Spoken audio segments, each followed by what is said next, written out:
श्रद्धा भाव से उस शक्ति को भीतर याद कीजिए जो शक्ति हर दिन आपके भीतर आपको नियंत्रण करने के लिए भाव के रूप में काम करती है कि ये गलत था, ये नहीं करना था, ये बुरा हुआ, ये मेरे जीवन के लिए अच्छा नहीं है। वो शक्ति जो आपको प्रायश्चित करने के लिए कहती है कि पछतावा यहीं से द्वार सुधार का सामने आता है। वो शक्ति जो करुणा बनकर आपके भीतर खिलती है,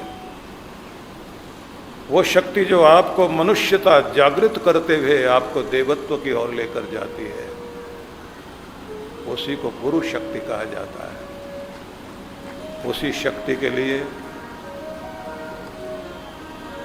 अखंड मंडलाकारं व्याप्तं येन चराचरं तत्पदं दर्शितं येन तस्मै श्री गुरुवे नमः। तस्मै श्री गुरुवे नमः।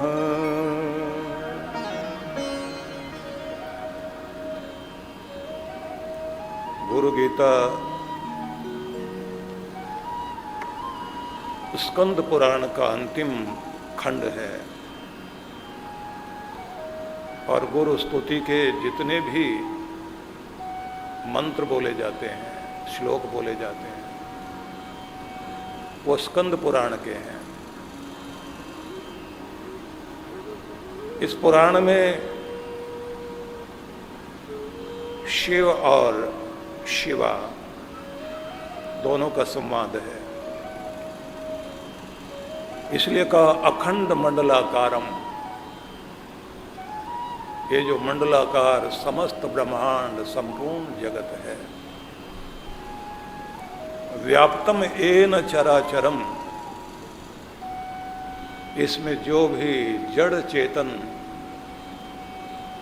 जगत जो इस समस्त ब्रह्मांड में दिखाई देता है, उसमें जो एक अखंड सत्ता विराजमान है,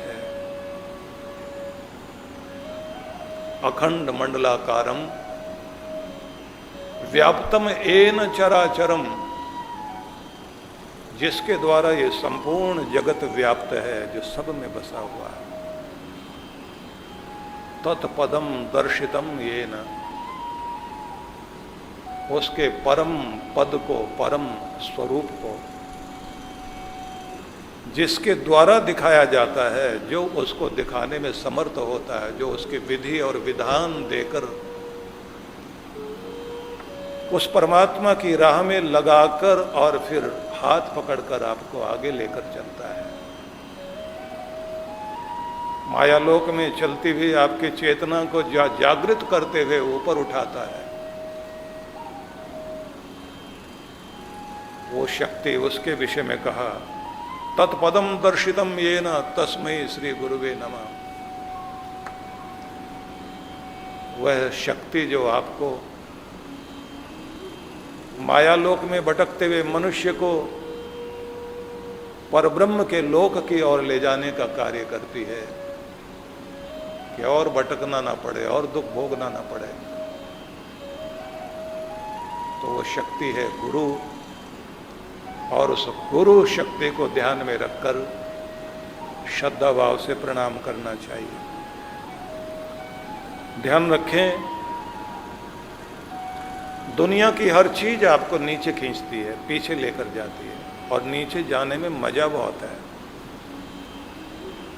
स्लाइडर लगा होता है ना पार्क में, एक तरफ सीढ़ी होती है, सीढ़ी से बच्चे चढ़ते हैं ऊपर, दम लगाना पड़ता है सीढ़ी पर चढ़ने के लिए, लेकिन मजा कब आता है उनको, जब उस स्लाइडर से फिसलकर नीचे आते हैं, फिर बहुत आनंद मनाते हैं।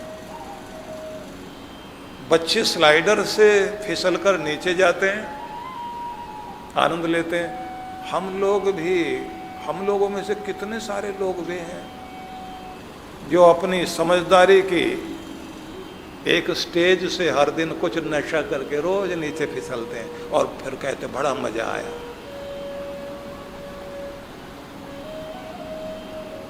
और नशे में कहते हैं गम गलत कर लिया।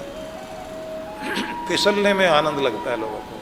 पानी को ऊपर चढ़ाना हो तो मोटर पंप लगाना पड़ेगा आपको, टंकी से पानी नीचे लाना हो तो कुछ करने की जरूरत नहीं है। नीचे जाना हो तो आसान है, ऊपर चढ़ना तो बहुत मुश्किल।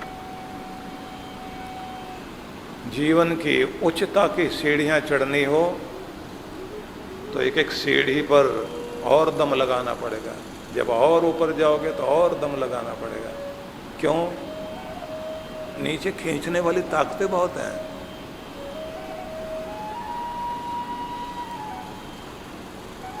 ये जो ग्रेविटेशनल फोर्स है ये अपना काम कर रही होती है। ग्रेविटेशन का अपना प्रभाव है, गुरुत्वाकर्षण का अपना प्रभाव है। और फिर नीचे खींचना ही नहीं होता, जिसको माया लोग कहते हैं ना, उसका मतलब है कि नीचे खींचने के बाद फिर चिपका लेना। इसलिए यहां हर चीज में व्यक्ति लिप्त होता है। हर चीज से हम चिपक जाते हैं। एक छोटी सी सुई भी हमारे घर की खो जाए तो उसके साथ हम चिपके हुए होते हैं। जो मिल गया तो वो मिट्टी और जो खो गया वो सोना। और मेरी तो बहुत कीमती चीज थी, वही याद आता है। 32 दांतों में से एक ना रहे, जीभ भी बार बार वहीं जाकर छेड़ती है, कहती है ये नहीं है, ये नहीं है, ये नहीं है। उसको रोकते रहो, भैया इधर मत जाओ, जीभ वहीं जाएगी, ये नहीं है।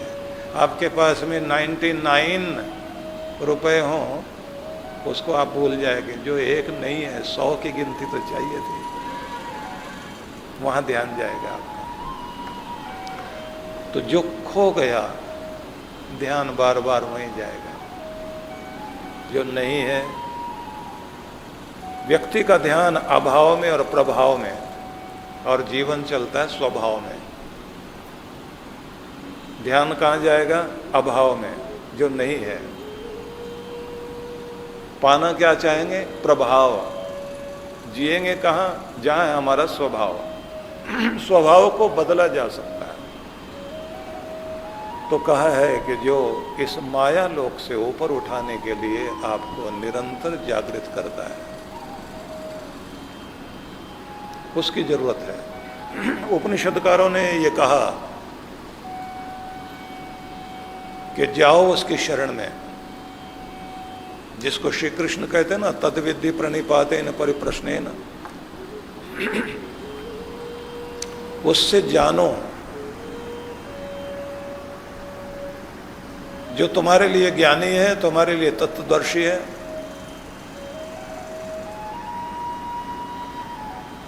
जो कहा ना गुरुमेव अभिगच्छेत, उपनिषदों में कहा ना, समित पाणि श्रोत्रियम ब्रह्मनिष्ठम।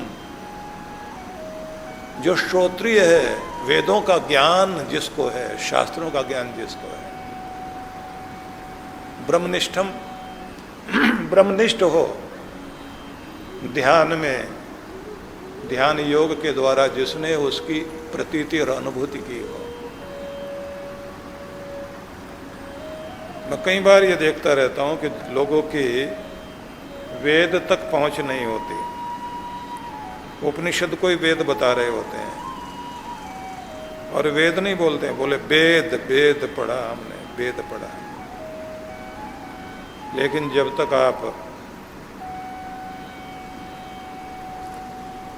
वैदिक सिद्धांतों को भी नहीं जानोगे, वेद के बिना भेद नहीं मिलेगा आपको। वेद का अर्थ ही होता है जो ज्ञान है। कौन सा ज्ञान? ईश्वरीय ज्ञान। तो उसी के फिर 4 भाग, 4 ब्राह्मण ग्रंथ हैं, फिर वेदांग हैं, उसके व्याख्या ग्रंथ, सारे आरण्यकों से निकले हुए उपनिषद, उपनिषद भी कितने, जिनको विशेष मान्यता मिली है वो 11 और वैसे हैं 250। तो कभी कभी अपने उपनिषदों को देख लिया करो। ईश केन कठ मुंडक मांडुक्य ऐतरीय तैतरीय श्वेता श्वेतर छांदोग्य और वृद्धारण्यक, 10-11 उपनिषद हैं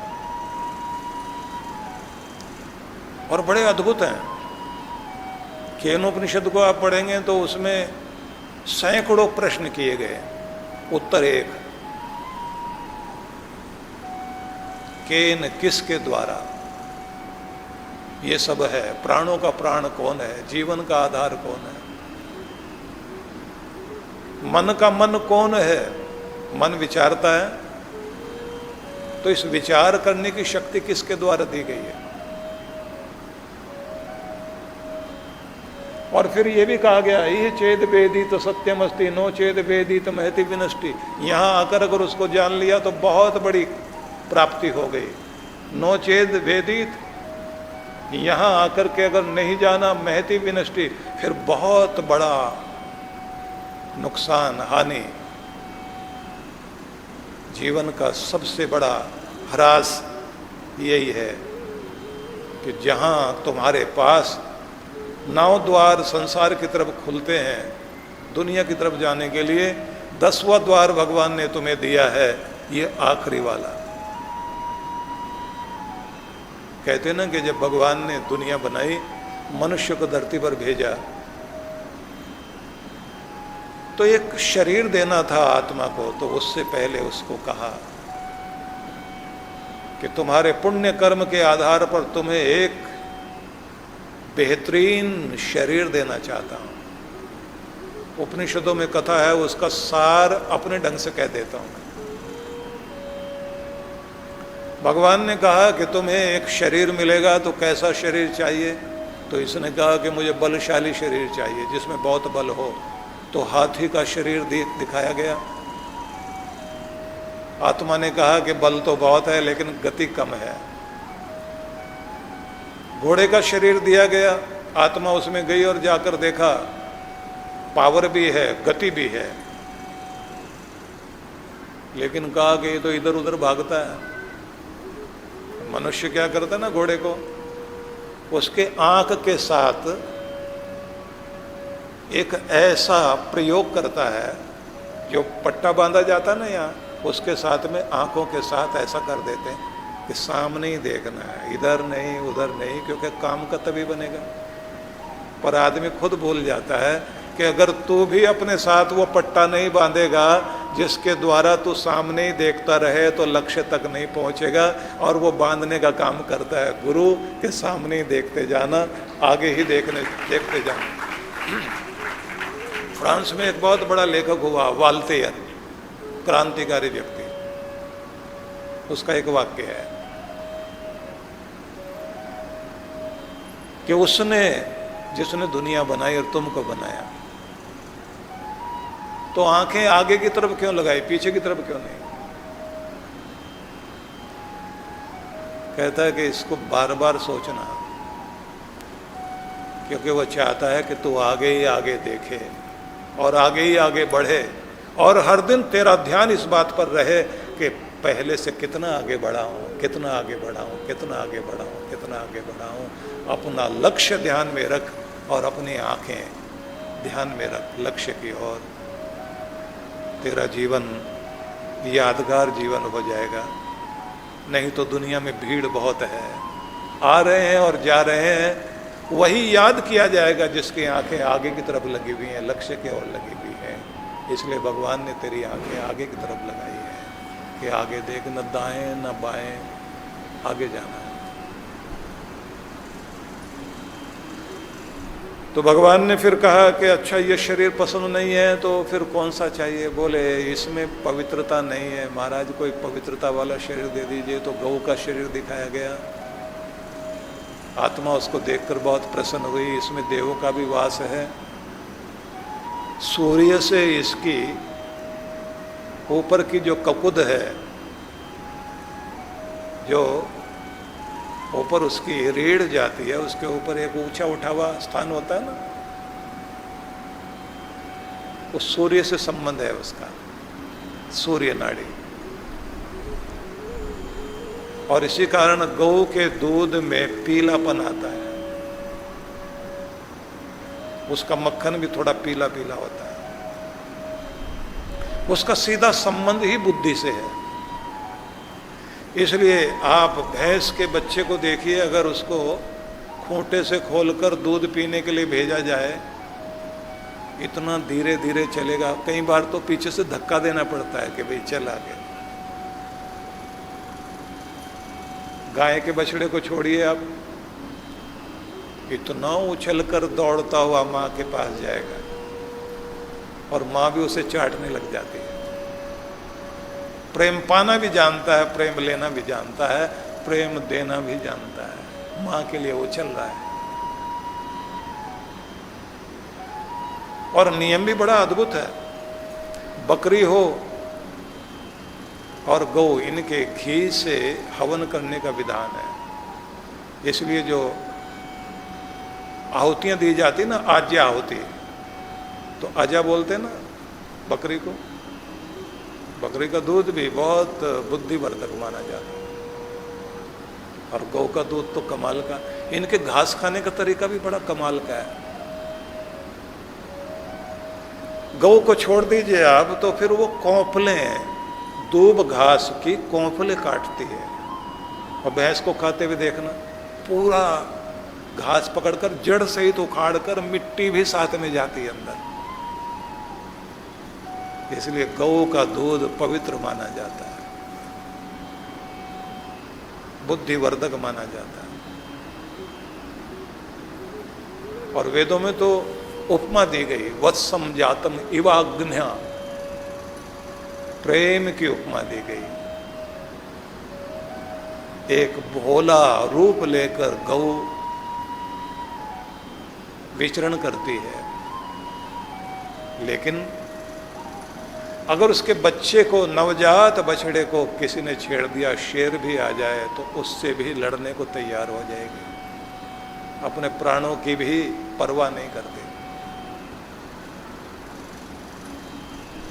तो उसके शरीर में जाकर के आत्मा वापस लौट आई और बोली, महाराज है तो पशु योनि। भगवान ने पूछा क्या कहना चाहते हो? बोले पाश में बंधी हुई है ना, रस्सी में बंधी रहती है, बांधना पड़ता है। जो बंधन में है वो योनि नहीं चाहिए। जिसे कोई बांध ना पाए, स्वतंत्र हो, वैसा शरीर चाहिए। तो मनुष्य का शरीर दिया गया कि ये जाकर देखिए। और देखा तो देख करके इतना खुश हुआ ये आत्मा, बाहर आकर के कहता, भगवान ये बहुत अच्छा है, लेकिन एक बात बताइए, इसमें सुविधा बहुत है, बोलने की सुविधा है, वाणी और पाणी, ये दोनों तो इसकी सुविधा बड़ी अद्भुत है। बोलने में भी स्वतंत्रता दी गई है और कर्म करने की भी स्वतंत्रता दी है। बंधन में आना चाहे तो बंधन में भी आ सकता है, मुक्त होना चाहे तो मुक्त भी हो सकता है। लेकिन परमात्मा, एक बात बताइए, मैं दुनिया का होकर न रह जाऊं। इसमें आपने 9 दरवाजे लगाए हैं दुनिया से मिलने के लिए। अब आपसे मिलने का भी कोई द्वार है या नहीं?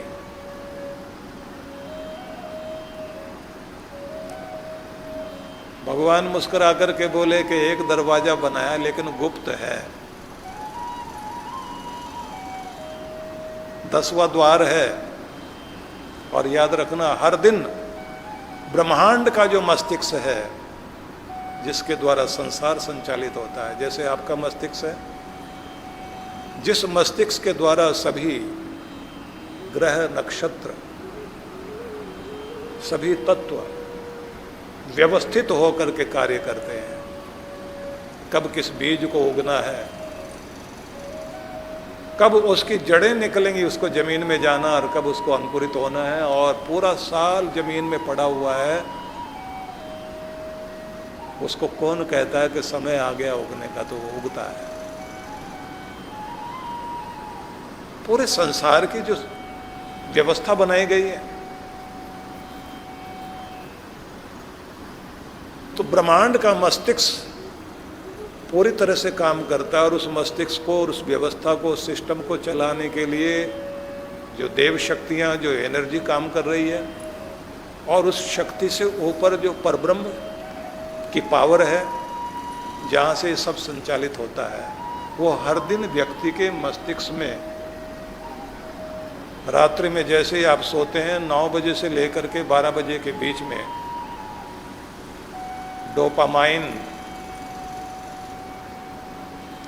जो आपके भीतर एक स्राव इस तरह से फैल जाता है कि धीरे धीरे धीरे धीरे आपको नशा सा, उबासी सी आने लगती है, जिसके कारण आपको फिर नींद आती है। सवेरे सवेरे जिसके द्वारा सेरोटोनिन की मात्रा शरीर में रिलीज होती है, जिसके कारण जागृति और प्रफुल्लता आती है। जब ये मात्रा आदमी की कम हो जाती है तो फिर आदमी मुस्कुराना भूल जाता है। बच्चों में बहुत अच्छी रहती है, इसलिए बड़े खिलखिलाते हैं। बूढ़ा आदमी बड़ी मुश्किल से हंसेगा। कई कई लोगों को तो 6-6 महीने हो जाते हैं हंसते हुए, मुस्कुराते हुए, और जब 6 महीने के बाद एक ही बार हंसेंगे तो फिर बड़े डरावने लगते हैं, बड़ा मुश्किल से मुंह खुलता है ना। हर दिन जो आपको नींद में इस ब्रह्मरंध्र के माध्यम से जो ब्रह्मांड, यूनिवर्सल पावर, कॉस्मिक एनर्जी, विश्व शक्ति जो आपको स्पर्श करती है और आपके ब्रेन सेल्स, आपके बॉडी सेल्स, आपके पूरे न्यूरॉन्स, सबकी जो रिपेयरिंग हो रही होती है, तरोताजा करके सवेरे सवेरे आपको जब जगाया जाता है तो आप एकदम नए बन के खड़े होते हैं। तो भगवान ने कहा उस दरवाजे से हर दिन मैं छूता हूं, स्पर्श करता हूं। लेकिन मनुष्य उसको जान नहीं पाता।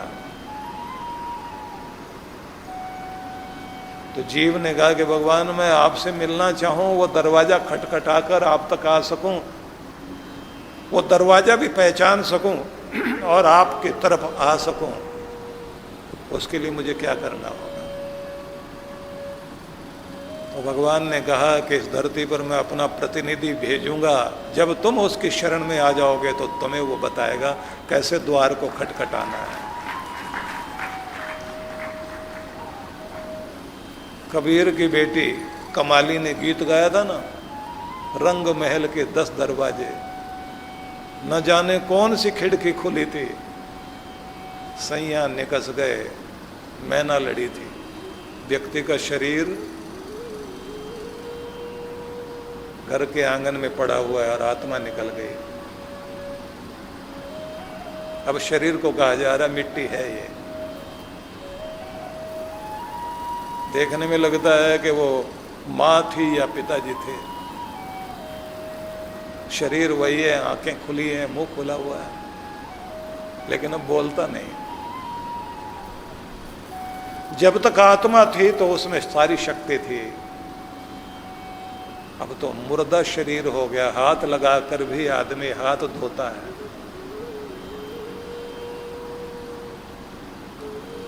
तो यहीं से भजन लिखा, इस रंग महल के 10 दरवाजे, जिसमें ये राजा, ये आत्मा रहती थी, न जाने कौन सी खिड़की खुली थी,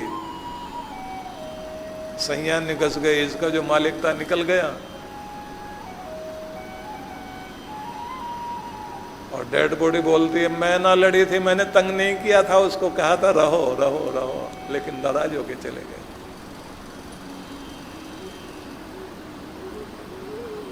अगर इसका ख्याल नहीं रखोगे ना,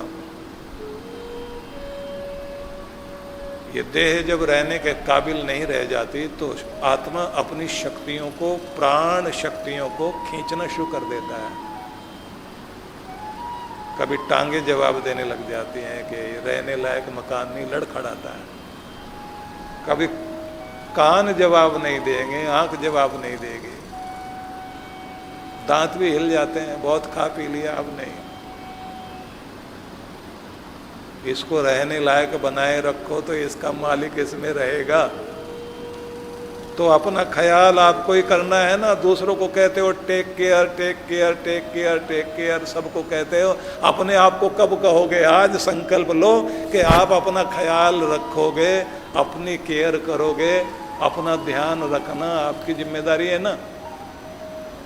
ये आगे वाले ताली बजा रहे हैं, पीछे वाले ध्यान से ऐसे देख रहे हैं, कोई आश्चर्यजनक बात कह दी हो मैंने। तो ये जो मनुष्य का शरीर है, 10वां द्वार इसी में है। हर दिन व्यक्ति को अपने शरीर को ध्यान से देखते हुए और इसके सभी चक्रों में ऊर्जा देते हुए, और जहाँ आपका चैतन्य है उस भाग में अपने ध्यान को टिकाना चाहिए और फिर समझना चाहिए, अजरोहम नित्योहम शुद्धोहम, मैं नित्य अमर आत्मा, शाश्वत आत्मा, पहले भी था, अब भी हूँ, आगे भी रहूँगा। शरीर बदलेगा, नाम बदलेगा, स्थान बदलेगा, कहानी बदलेगी, लेकिन जो नहीं बदलेगा वो मैं हूँ, उस पर ध्यान टिकाना। और चिता जलने से पहले ये चैतन्य की प्राप्ति हो जाए, परम चैतन्य की, इसकी तैयारी करनी है। यहूदियों में एक विचित्र बात चलती है। उनमें कहा जाता है कि जब इंसान पैदा होता है तो उसके 6 दिन के बाद, जैसे अपने यहाँ तो कहते हैं ना, भाग्य ब्रह्मा जी लिखते हैं आकर,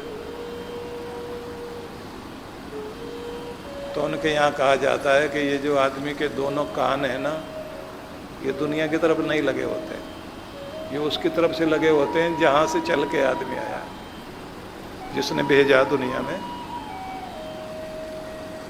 माँ बार बार बोल रही होती, बेटा मेरी तरफ देखो, बच्चा नहीं देखता, सुन रहा है, आंखें भी कहीं और लगी होती हैं, दोनों आंखें भी कहीं और उसकी तरफ, जो अलग है, लखा ना जा सके, अलक निरंजन बोलते हैं ना, अगोचर, जो असीम है, जो अनंत है, तो उसको लखने में, उसको देखने में आंखें लगी हुई, उसी की आवाज को सुन रही हैं, उधर ही ध्यान है। कहते फिर एक दिन फरिश्ता आता है, देवदूत, और वो आकर व्यक्ति के ऊपर वाले होठ पर यहाँ उंगली रखता है और इसको दबा देता है, तो यहाँ निशान बन जाता है। और निशान जब बन जाता है तो उसके बाद कहता है कि आधा ध्यान वहाँ रखना, आधा ध्यान यहाँ रखना, और फिर चलते चलते एक दिन ऐसा हो जाए कि यहाँ का ध्यान हट जाए और वहाँ का ध्यान सदा के लिए बन जाए, तो तेरा कल्याण हो जाए। तो पहले तो दोनों कान ही उधर लगे थे, दोनों आंखें भी उधर ही लगे थे, पाँव भी उधर की तरफ ही चलते थे, हाथ भी उधर के लिए उठते थे। बाद में ऐसा हो गया कि सारा ही ध्यान इधर ही रह गया, नीचे संसार में। तो फिर जरूरत पड़ती है उसकी जो बताए कि ना हर भूलो, ना जग भूलो, ना भगवान को भूलना, ना हर भूलो, ना जग भूलो, रहो इस तरह से जिंदगानी में कि जिस तरह से कमल रहता है तालाब के बंद पानी में, कि ऐसे जीना शुरू करो।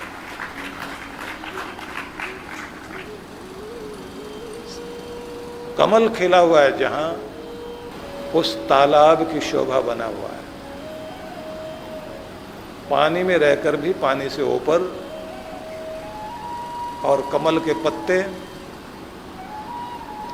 उनमें अगर पानी की बूंद आप देखें ठहरी हुई, आपके देश के आसपास के जो देश हैं, बर्मा से लेकर श्याम देश और इधर के सारे देशों में, कोरिया, उत्तर कोरिया, इधर सब जगह जहाँ भी आप जाकर के देखेंगे तो कमल बहुत सारे खिलते हैं वहाँ।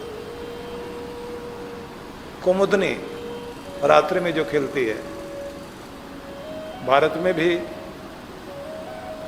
कमल की शुरुआत तो भारत से है। तो रक्त कमल भी, श्वेत कमल भी, पुंडरीक भी, तो सब तरह के कमल यहां दिखाई देते हैं। लेकिन एक बड़ी कमाल की बात है, कुछ कमल को आप देखें तो पूरा थाल जैसा होता है, ऐसे पत्ते होते हैं उसके। अमेरिका में जब हम लोग पहली बार गए आज से 20-22 साल पहले, और हम लोगों के वहाँ सेंटर बनने शुरू हुए, तो वहाँ के शिकागो के एक पार्क में हमने देखा कि वो लोग भी पूरी कोशिश कर रहे हैं कि वहाँ भी इसी तरह से कमल उगाए जाएं। तो सवेरे का समय हमने देखा बहुत सारे थाल जैसे पत्ते झील में, और उसमें मोटे मोटे पानी की बूंदें, ऐसे जैसे मोटे मोटे किसी ने वहाँ डायमंड रख दिए हों, हीरे रख दिए हों या मोती रख दिए हों। अब वहाँ वाले लोग जो साथ थे वो बोले, वो जो बोला जाता है कि कमल के पत्ते पर पानी की बूंद भी मोती की तरह चमकती है, वो तो आज देखने को मिल रहा है। मैंने कहा आप लोग नहीं आते इधर? बोले हम लोग तो ऐसे आते हैं, फोटो वोटो खींच के निकल जाते हैं। इसलिए भारत में एक बड़ी कमाल की बात रही, हमारे देवी देवताओं की उपमा भी जब कभी दी गई तो कमल के साथ दी गई। कमल नयन, मुखारविंद, कर कमल, चरण कमल, सब जगह कमल जोड़ दिया। और पार्टी वाला जो प्रतीक है ना, उसको हटा लीजिए ध्यान में, क्योंकि अपनी तो पार्टी भगवान वाली पार्टी है ना, उधर ध्यान रख लें आप लोग। तो कमल जिस तरह से निर्लिप्त रहता है, शोभायमान भी। अब शब्द ध्यान से सुनना, किस्मत ने जन्म दिया कीचड़ में, पर कीचड़ में पड़ा नहीं रह गया, उगा, उठा, बाहर निकला, तालाब की भी शोभा बन गया, और ऐसा खिला कि भगवान के चरणों तक जाकर पहुंच गया। और लक्ष्मी माता को भी कमला कहा गया, कमलवासिनी, कमल में वास करती है। याद रखना, किस्मत ने जन्म कहीं भी दिया हो, किसी भी स्थिति से आपका जीवन शुरू हुआ हो, उस स्थिति में पड़े रहना ये अच्छा नहीं है। अच्छा क्या है? उठो और ऊपर उठो, इतना ऊपर उठो कि आपकी उपमा दी जा सके, भगवान के चरणों तक पहुंच सके। जहां उगे हो वहां की शोभा बन जाओ, और जहां चले जाओ वहां भी शोभायमान कर दो। ये जीवन का उच्च शिखर जब आपके सामने होता है, तब माना जाता है कि आपको जीना आ गया।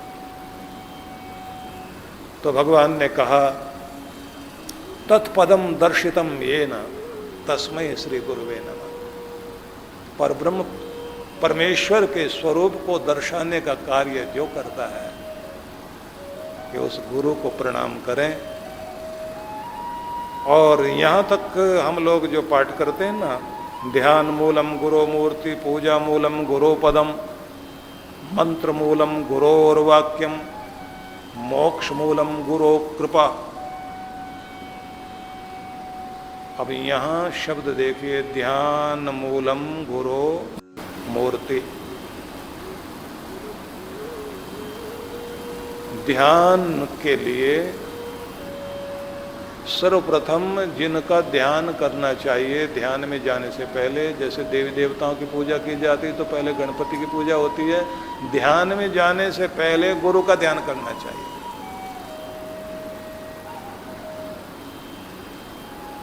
और कृपा मांगनी चाहिए। और ये कृपा कितनी अद्भुत होती है, इसकी आप कल्पना नहीं कर सकते। संदीपनी ऋषि के जो गुरु थे, संदीपनी ने उनकी सेवा की, बहुत सेवा की। गुरु दक्षिणा देने का समय आया तो संदीप नहीं बोले महाराज मैं तो अपने आप को ही अर्पित करना चाहता हूं। तो गुरु ने कहा फिर घर नहीं लौटना होगा। बोले घर तो यही है, आप ही घर हो।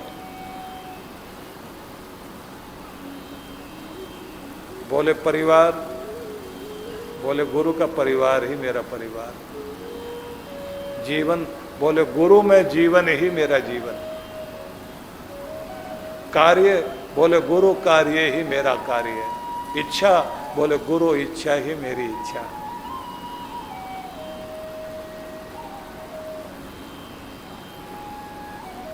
गुरु ने कहा विद्या वृद्धि कीजिए। विद्या वृद्धि और विद्यावर्धन के हर एक का कार्य होता है कि गुरु के महान सिद्धांतों का दुनिया में प्रचार करना, और एक है शास्त्र आदि के द्वारा दिया गया संदेश अगली पीढ़ी को सौंपना। तब जीवन में वो स्थिति आती है कि तुम जहां बैठे हो वही सिंहासन। एक तो वो होते हैं ना जो सिंहासन पर बैठ करके ही अपनी शोभा पाते हैं, एक वो होता है जहां बैठ गया वही सिंहासन बन जाता है। तो तुम्हें वो बन जाना है कि जहां तुम बैठ गए हो वही तुम्हारा सिंहासन। एक वो है सिंहासन पर बैठने से जिसका मान बढ़ता है, तुम वो बन जाओ। तुम्हारे बैठने से सिंहासन का मान बढ़ जाए कि हाँ ये बैठ गया है तो इस कुर्सी का सम्मान बने।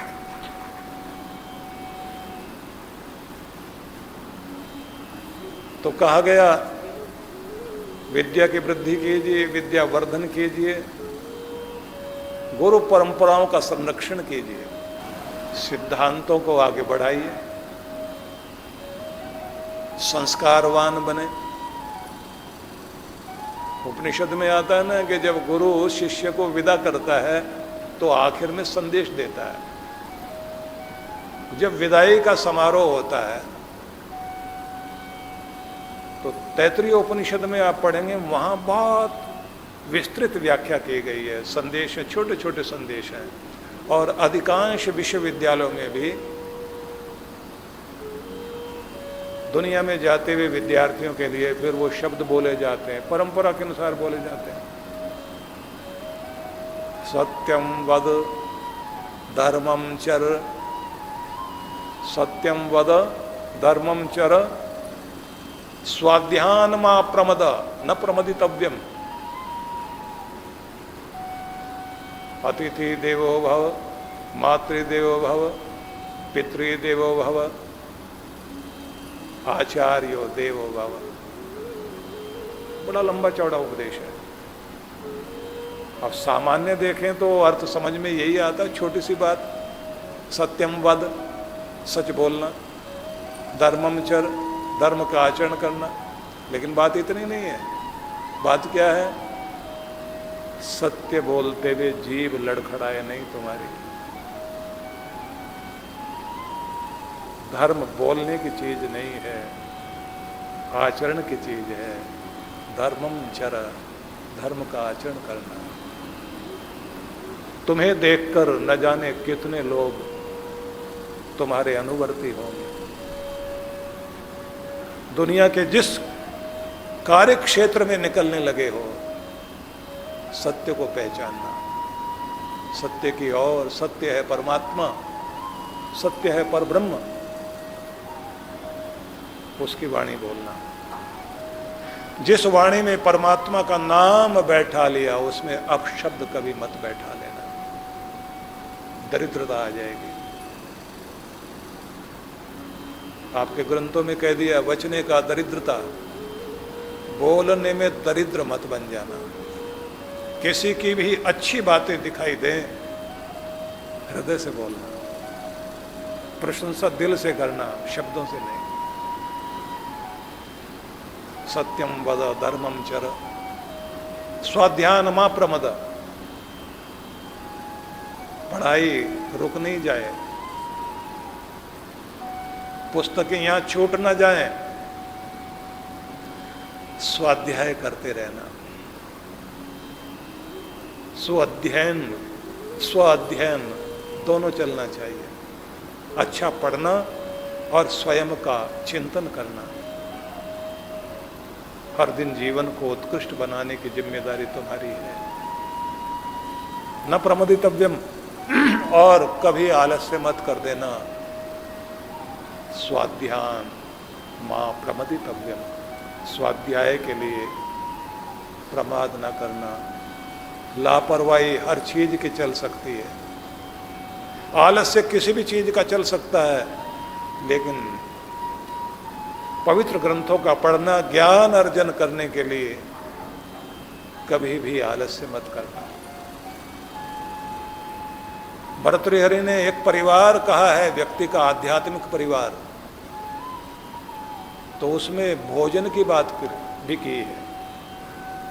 ज्ञानामृतम भोजनम, आध्यात्मिक जीवन जीने वाले व्यक्ति के लिए ज्ञान का अमृत ही भोजन है।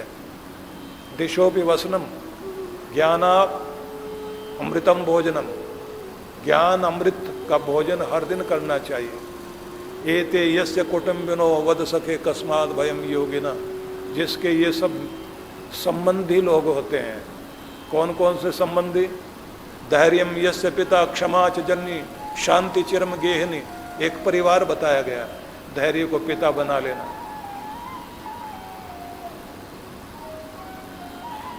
धैर्यम, अधीरता नहीं, धैर्य।